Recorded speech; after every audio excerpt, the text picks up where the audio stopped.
Hello, world. Welcome to the Pocket Gamer podcast with your hosts, me, Brian Baglow, and this week, as always, the delightfully desk bound Miss Peggy Ansaltz. Hello, Peggy. A pleasure as always.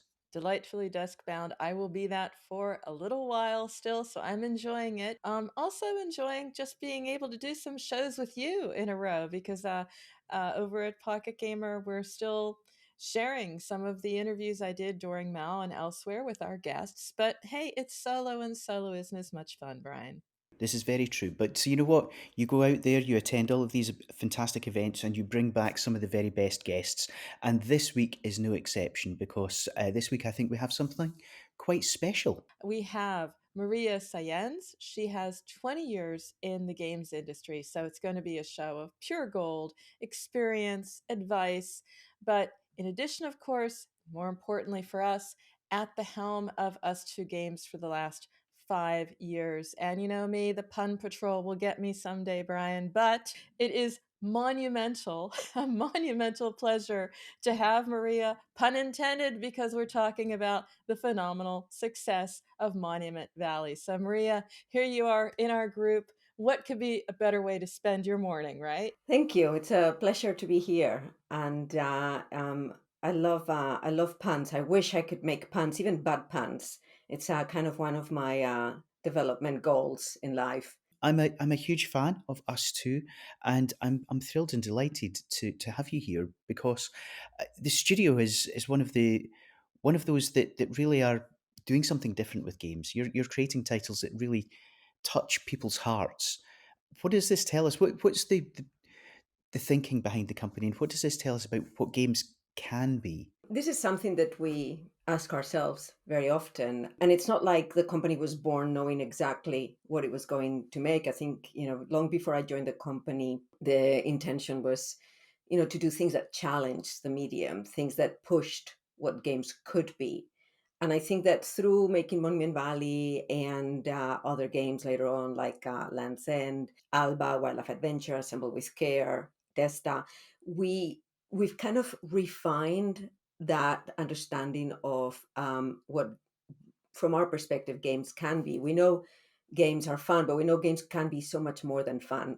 Um, and we think about what are these peak experiences of gaming, right? Like when games make you feel powerful or make you fall in love with with a character or with another player. Games create powerful memories. They give you moments of insight. And so we think about what are these peak experiences and how can you package them in the most kind of compact and beautiful and accessible way possible. And when I joined the company about 5 years ago, probably the team was in this space of what's the difficult second album, right? The idea of like they were so successful out of the gate with Monument Valley that it puts you into a position that is in a way quite challenging. Will we ever do anything that's as good as that? Will we ever do anything that's different from that? Who are we if we are not that? So on the one side, we had like this desire to push ourselves, but also the privilege of sitting on the back of a very successful game with a reputation, but also with a very healthy financial position to be able to take risks and do the games that we want to make. And I think our games always come from a very personal place, and it's one of our pillars, our product pillars, is that they are made by people. Now, when we named that pillar, we were not thinking of AI. We were just thinking about the fact that they come from a personal place, as opposed to just a market research that identifies a space in the market to be filled. But it comes from personal inspiration. Who knows, eventually the fact that they made by people will come to be a differentiator in other ways. Yeah, but that's definitely a theme that's going through all of our games. But we don't stop there. We then very quickly turn the spotlight onto the player, and we say, okay, this thing that comes from a very personal place, how is it universal? How is it something that connects with many people? And part of that comes from our background. The origin of the company is in a client services business. So from the very beginning, as game makers and the team had a very strong focus on player stories and on usability and first player experience and testing, and that and I think that that's something that in a way differentiates us from other indie companies, that yes, it comes from a very personal place, but very quickly we put the spotlight onto the player, and with the aspiration that this very personal thing is actually universal, is actually and we can turn it into something that millions of people can enjoy. It's clear that you've been successful, but you've told us that a big part of your career has been trying to live up to Majestic's promise. It's obviously a game that impacted you personally and professionally. Do you feel that you've yet achieved what you set out to do? I started in the industry in 2001, and this game Majestic was coming out at that time. And I don't think a lot of people remember this game. Um, it was this idea of the game that plays you.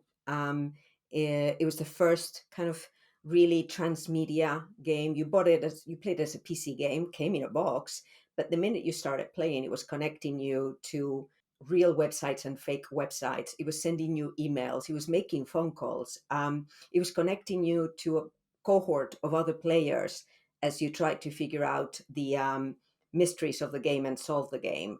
Um, and I think it opened my eyes to the idea of games that really interacted with players in a very deep and personalized way, to the idea of what online communities could do, to what um, this fact that you were referring to earlier, that most of the game is actually happening in your head and not on the screen.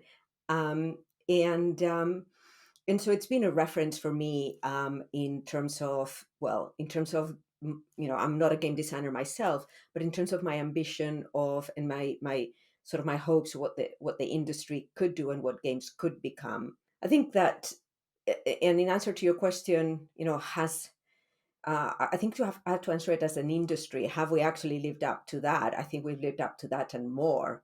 Um, and when I look back to 2001, and there were some amazing games back then, but the diversity of experiences, the depth of engagement that a game can have with a player and with a community, it's I could not have imagined it. And we probably could not have imagined that we would be looking at Monument Valley's 10th anniversary. That is amazing. It's a cultural phenomenon. And you are about making, as you said yourself, these games that are from the heart. They're uplifting.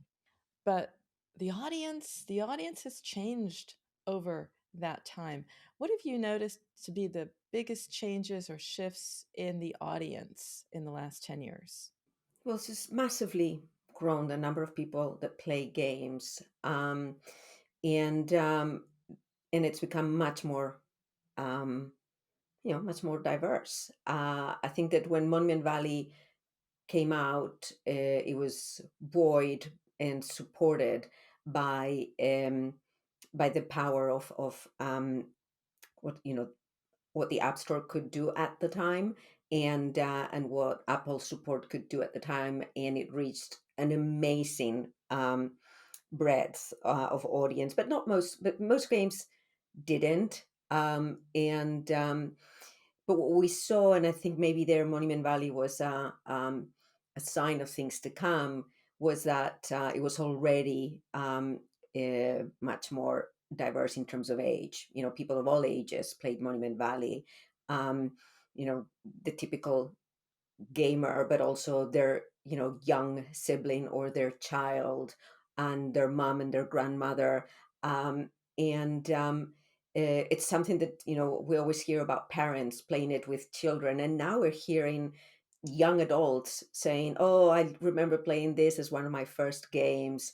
And this being the only game I was allowed to play on the iPad when I was a kid. I think from the very beginning, the Monument Valley audience was very diverse. But if I look at how that has translated outside of the industry and to other games that we play, you can see that there is a much better gender balance. There's definitely an audience that is continuing to play games when in the past they might have aged out of games. And you're seeing people coming into games, particularly you saw that during COVID, that people who may not have played games before were getting into gaming at the time. And so, in terms of age and gender, it has become much more diverse. And I've seen this kind of firsthand because when I was working at EA, most of the titles that I was working on were very core, with a very sort of traditional gamer audience. I was working on the BioWare games, um, and that was quite diverse in itself. But I was working on, Dead Space, and now what you see is a completely different audience, and I think that's resulted and fed positively into a much more diverse offering, different kinds of games, with very different vibes and emotions and activities and ways of engaging. So I know it's hard to be so optimistic at this time in the industry, but when you take the long-term view, um, it's really been a very positive trend. Your strategy has played out over the 10 years. You have been and stayed um, very diverse and also very much involving the player. We think about a lot, right? We go back to, okay, what is a true us to games game? What are the core elements of that? What type of game should we be making? We have conversations about this very frequently. Um, and I think throughout, one of the questions that we all always ask ourselves is, how do we change to stay the same? How do we, it's recognizing, and it's the effort to recognize what's really cool about what you do, about how you do it, what's really important to you as a team, as people and as game makers, um, and then how do you have to change to protect that, because you can never do things the same way. When you're a team of 8 people making Monument Valley to where we are now, and we're like 45 people. We've obviously had to adapt, but always with a view of what was that very important core that we wanted to protect. Interestingly, because I'm a little bit of the data geek here in our show, I'm always reading the reports. What is it? What's a spender look like? There's a report from Misplay, all about the profile of the spender. And there's another report out there talking about, the demographics of players. And it was interesting. It suggested, I won't say it is the last word, but it was suggesting that guess what? Boomers are booming. That's the group that's playing more than before. And actually, the younger demographic that everyone is focusing on when they build their games, or at least you hear them talk about it, is actually playing less because, of course, short form video, whatever else, is competing for their time. Help me understand that from your perspective, because that for me would spell opportunity and also some challenge. How are you approaching that? Because, of course, boomers, that's an exciting opportunity. There's a couple. I completely agree that those are important things to think about. On the one side is younger people's time, being having more competition for. Um, so I think there's a base of continued growth, which is more people than ever are playing games. And even at a younger generation, it is more mainstream than ever to play games. However, you cannot take that for granted anymore because of so much competition for their attention, and particularly with short form video. So you've got that, right, and then you've got kind of like an aging population, particularly in Europe and North America, over the next 10-20 years. That's going to be one of the dominant kind of demographic trends that we're going to have to to reckon with. Um, um, and like I said earlier, people are aging less out of gaming than they used to. They're finding other ways to stay involved with gaming, thanks to mobile gaming that maybe takes less time, thanks to cozy games and wholesome games that maybe respond to another way of playing as your taste evolve over time. And again, I mean, boomers to me, it's, I'm thinking more like 45 and plus. 45 plus women are one of the fastest growing, or if not the fastest growing segment in games. So when you look at all of that together, we think about some tastes that are evolving, and a preference for kind of different types of experiences, and this is why I think we're seeing such a increase in wholesome games and cozy games. In our case, we call this uplifting games, and I think it also connects with a younger audience. It connects with a younger audience because Gen Zs are much more focused on how do the values of this company and how do the values of this game reflect on, or echo my own values, and so they're much more thoughtful of the impact of their consumption and the impact of their entertainment that they spend their time with. So all of that together for us is, you could look at these like as bits and pieces of micro trends, but you could also take a step back and look at it as something that says, okay, these cozy games and wholesome games that have been perhaps like, just very indie,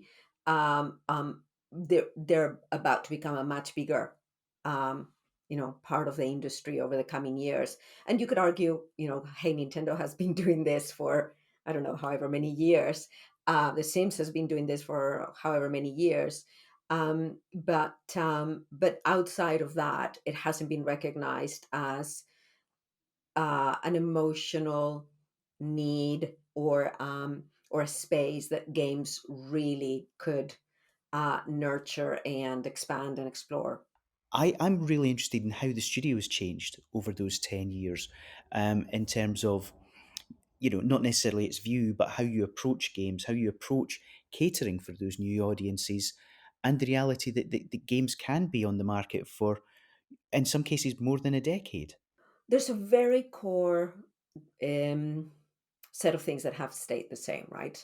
Um, even just from the people, right? Out of the 8 original people that made Monument Valley, 6 are still with the company. And not necessarily working on Monument Valley themselves. They're kind of on other teams, but that is kind of a big part of our culture, of how we operate. We The values have stayed very much the same, but as we've grown, perhaps there's have to be more effort on codifying those values and building structures around them. Something like we became a B Corp. We got certified as a B Corp originally maybe 4 years ago, I think it was. And then again, we recertified a couple of years ago as an independent company when we split from the group that we were part of before. Um, Becoming a B Corp was a conscious effort to commit to a set of values, to commit to having using our business for positive impact on people, and on planet, to holding profit at the same level as consideration as people and planet, and it's something that became more important as part of the company growing, um, having like a shared that allowed us to have like a shared language and commitment between our shareholders, the management team, and the employees, and something that results in trust, in better communication. It comes with a lot of accountability, a lot of transparency. And So I think that's one of the ways in which we have changed as we have grown, putting more thought into the things that you take for granted as when you're a small team. How do you kind of protect them and codify them, and continue to nurture them as you grow? We've gone from being a one team, one game company to now having 3 teams in parallel.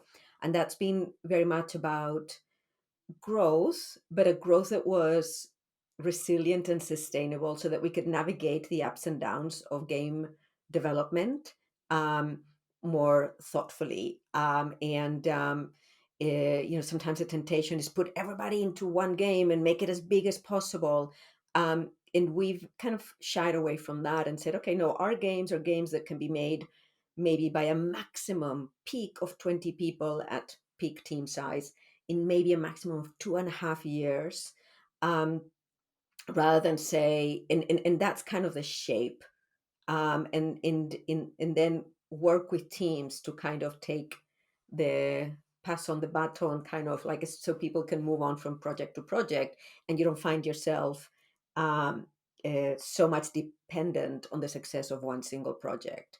So that's another way in which we've changed.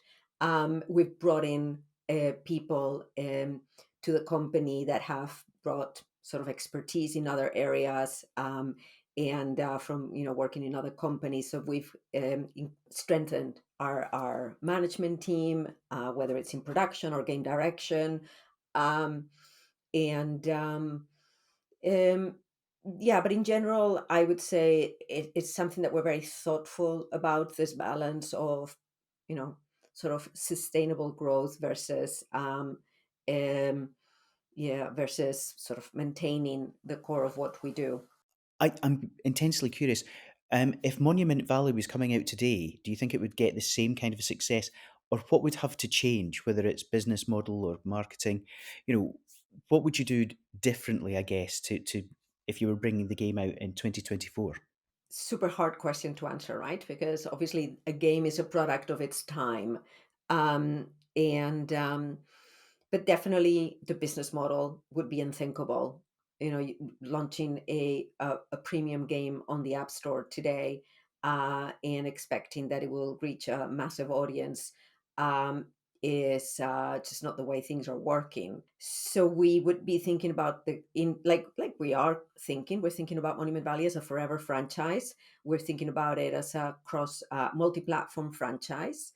We're partnering with the distribution partners and platform partners that can help us reach that audience. And we would be thinking more also about how the game engages over time, right? The original Monument Valley was a game that you can play in an hour and a half, and it's beautiful and perfect, but then it's done. And and that in today's world is a really difficult concept to reach. Not that everything needs to be a game as a service, not that everything needs to be sort of chasing kind of the free to play uh, structures of retention and monetization. Um, but given how distribution works and how business models work, and how awareness and discovery work, streamers and influencers and TikTokers, it's you have to provide more to engage a player to reach a broader audience. It is fun to reflect on just how far the sector has come, but how the core of the game, the design can remain the same, but it's all of the other challenges facing a studio around the outside. As you've just said, it can be, the same game, the same experience for players, but how you would have to approach it in this day and age is just almost the opposite of we've created something perfect and jewel like. Let's just put it out and see what people think. So I don't think it's a dirty word, or it's a it's to think, okay, how is this game going to reach people? How is it going to engage them? How are people going to find out about it? These are all things that you have to consider as you're building the game. And um, and, and having worked with creative teams for over 20 years now, I think that the best creative teams relish those challenges, because the more that, like, you're defining boundaries and you're defining kind of the nature of the challenge, it's part of their design space, and it doesn't take away from making a beautiful game, as long as you're doing it well, right? As long as you're not doing it just for the money, as long as you're kind of asking yourself the right questions about, why are we making this? Who is it for? What are we hoping the players feel when they play this? What are we hoping they say about it? As long as you're sort of have the right processes and the right team in place to look after the creative side, having boundaries and challenges that come from the business model or the distribution is it's just part of making games. Tell me for a moment more about your leadership style and how that has contributed to unlocking this potential, but again, at the same time, also setting those boundaries. You know, you are the type of person, I can feel it from this conversation, see it from what your company has achieved. You know, it's about staying sustainable, but also, keeping the energy, keeping the creativity levels high, keeping the costs under control. That's quite a playbook. Because I came to the industry kind of from a corporate background before, and although I played games, the I was never the gamer. Um, I've always had to take myself out of the conversation a little bit. I've always had to, like, from the very beginning, it was clear I'm not the audience. Um, this is not about me. And over time, it's been very much about the gamers and the communities. And over time, as time has passed, more and more about the game makers. Um, and so particularly coming into us two games, it was very clear I was asked to join to create space and room for our amazing teams to do their best work. So a lot of kind of my leadership style, uh, which evolves over time, right? I mean, and I would say it hasn't always been the same, and I definitely it adapts to the environment that I'm in.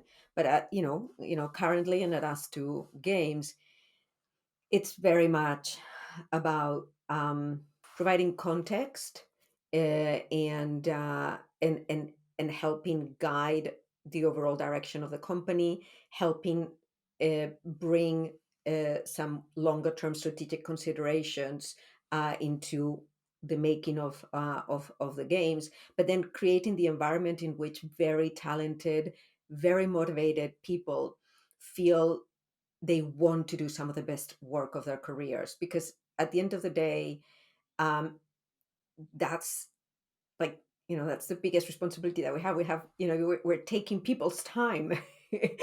People are choosing to give you the next, to give the company the next 2 or 3 or 5 or 10 years of their life. Um, if you create an environment in which they feel that they can grow, that they can have an impact, that they can just flourish, then that's kind of like where magic's going to happen. And if you do that in a way that there is transparency and accountability, so people know how much the games making games costs and how much money we make out of them, and why we couldn't just you know take this decision or that decision, what impact it would have if you treat people like adults, then that drive for creativity and making the best game possible is in uh, is kind of aligned with where the company needs to go, and what we need to do. So yeah, I think it's my leadership style is very much about transparency and being human, and about just really enjoying the people that I work with, and just having that sense of yeah, impact on the work that we do. As you said earlier, the company has grown. You have gone from a single game studio up to having three different teams working.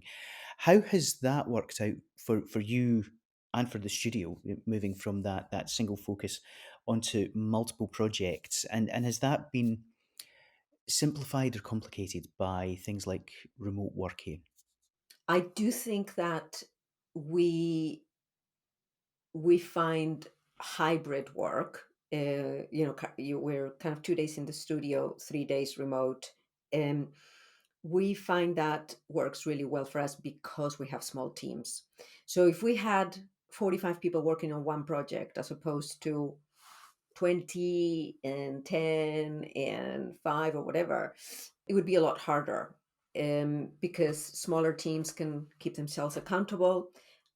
They can have a lot more uh, transparency, and just so they there is a there's a lot more sense of individual impact on the project, and a lot more clarity on what you need to do and how it impacts the project. So I think having small teams helps, helps with that. And I think, so one of the things that we're always very careful of is just managing our calendar.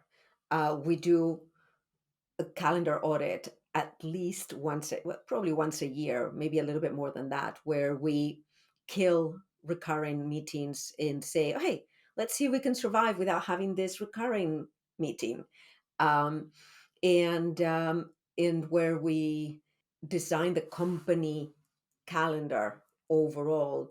Things like, when I first came in, they told me, oh, um, it's we have flexible working hours, and but lunch is between 12:30 and 1:30. I thought, I'm a grown up. Nobody's going to tell me when to have lunch. I'll have lunch whenever I want.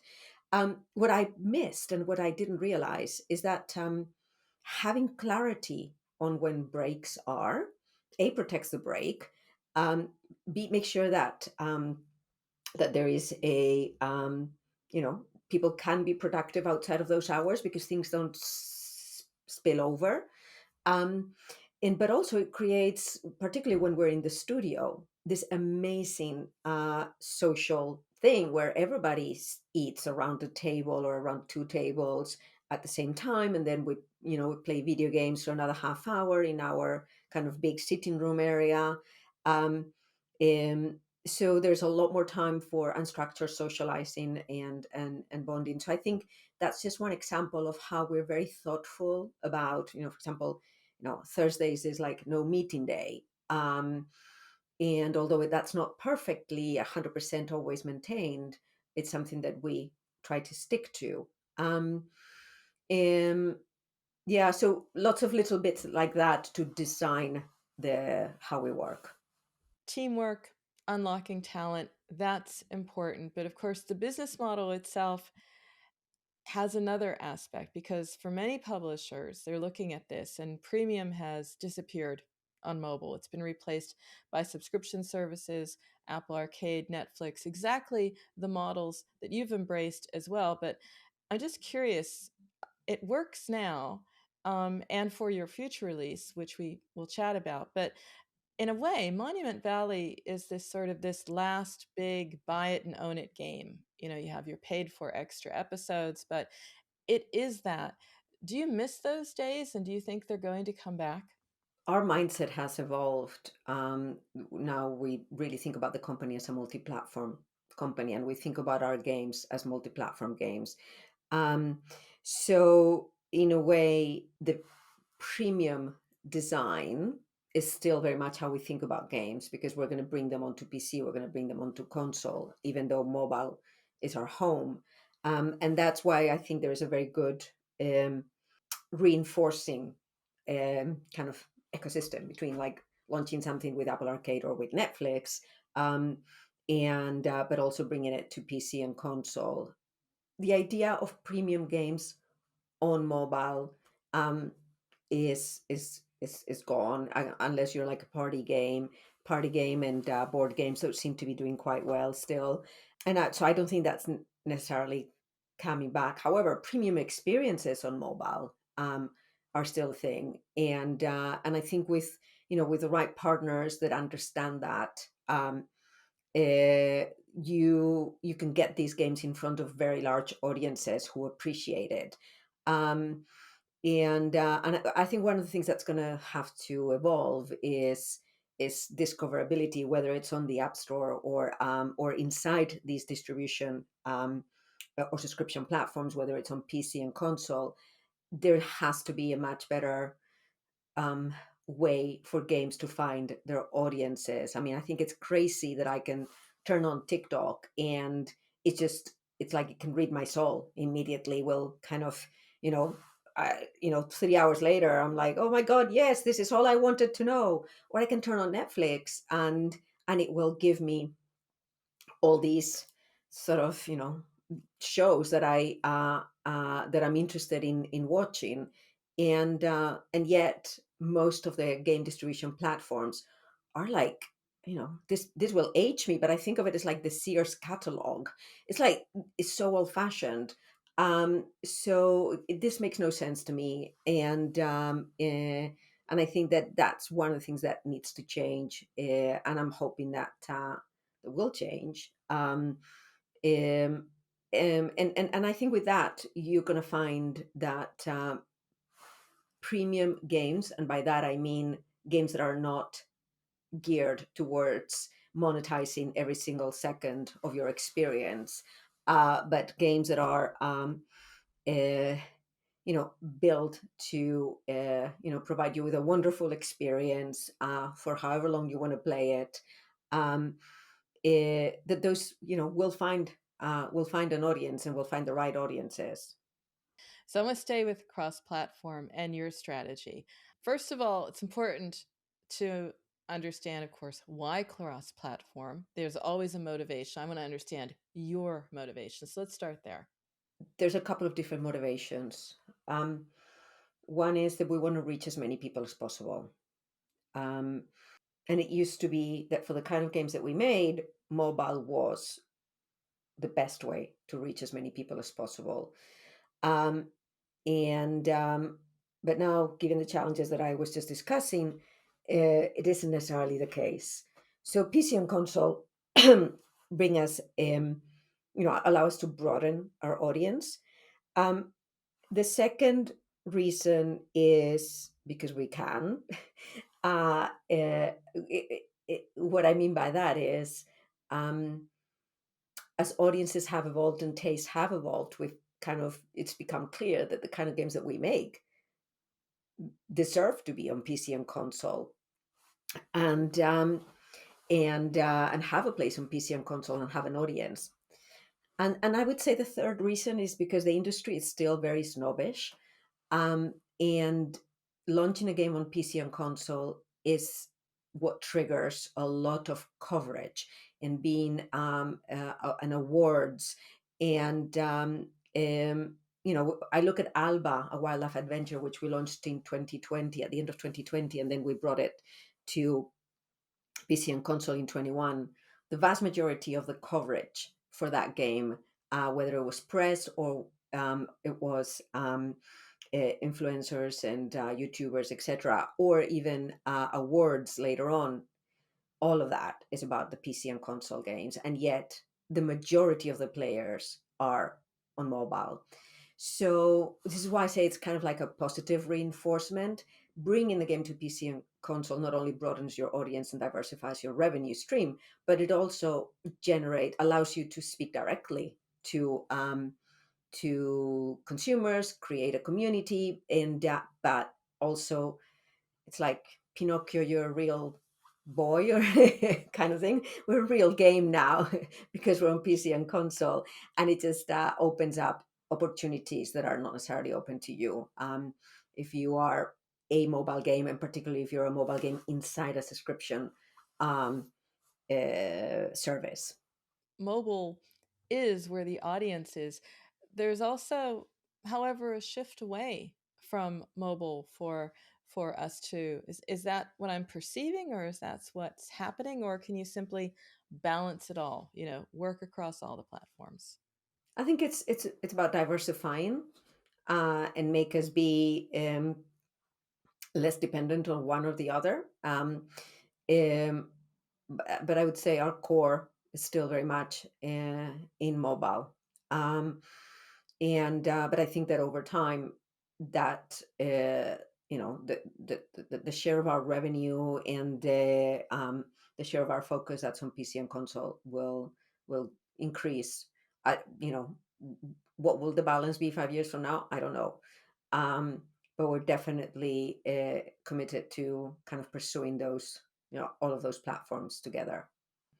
Particularly when you're going to market on mobile through a subscription, that is not necessarily that revenue is sometimes a little bit capped, and it provides you a lot of safety. So PC and console is kind of a way for us to uncap that potential and be more, where and investing in marketing, investing in community can have the result of actually generating more revenue there. Before we come to an end, I do want to bring this right back to you, to your games. Um, and so, what is it that you have on the cards that you can talk about, including potentially maybe the next Monument Valley? Can you tell us anything more about your current project? I think there'll be more on that soon, but yeah, we've already been public that we are working on the next Monument Valley, and I think that I think we're looking to make our over 150 million fans all over the world are really looking forward to what's the next Monument Valley, and so we're looking to make them very happy, but also expand beyond people who haven't played it yet and new generations. So, and we're doing that together with Netflix. So there'll be, yeah, more to say soon, but that's about as far as I can read. Our team wants to talk about what went into Monument Valley because it's such a great experience. So, did you personally ever play Ico, for example? And does Monument Valley remind one of Ico at some levels, or what influence was it, if at all? So I cannot answer that specifically of like how much of an influence Ico was on the team at the time, because I wasn't part of the team back then. However, what I can say is I did play Ico. I loved Ico, and I can totally see where that similarity is being drawn.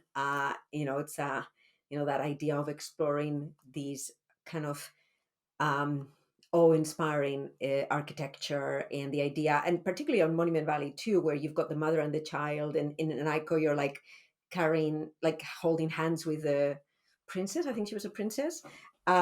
So there's definitely a vibe there. That I think you can probably trace. I think another influence would have been Journey, which came out in 2012, and Monument Valley came out in 2014. But I think the team back then was very much wanting to do something absolutely beautiful on a mobile screen, a mobile game that could where um, every screenshot could be a print. And I don't know if you can see it behind me, but I've got a couple more around me. Just beautiful, beautiful screenshots of the game. There was architecture was a very important influence on in the idea of impossibility, which came later through the work of inspiration from Escher. So yeah, I would say that those are kind of some of the influences that that were there. But yeah, shout out to Ico as well. I definitely loved that game back in the day. Would you mind telling us what is it that you're playing right now that's kind of obsessing you, and then finish off maybe with your favorite game of all time? So what I'm playing right now, the funny answer to that is Duolingo. Yeah, other than that, I think the game that most recently caught like obsessed me was Terra Nil. In terms of my favorite of all times, actually, it's going to be Mass Effect 2. Mass Effect 2 was probably the my favorite game ever. And it was I was working on the BioWare games in marketing at the time. I just remember thinking this is a game, yeah, ostensibly it's a science fiction opera, right? But it's a story about what it is to be human. Yeah, I absolutely love that game. And I can second that, Maria. Thank you so much. And in addition to just transporting us into this wonderful world that you've been talking about, you've also given us, of course, the concrete advice for a sustainable studio. And I think that's just as important. So, on two counts, we're so happy to have had you today. Thanks so much for sharing. Thank you. My pleasure. This show is all about how to do your job better, how to make an amazing game, how to market it, and you have a say.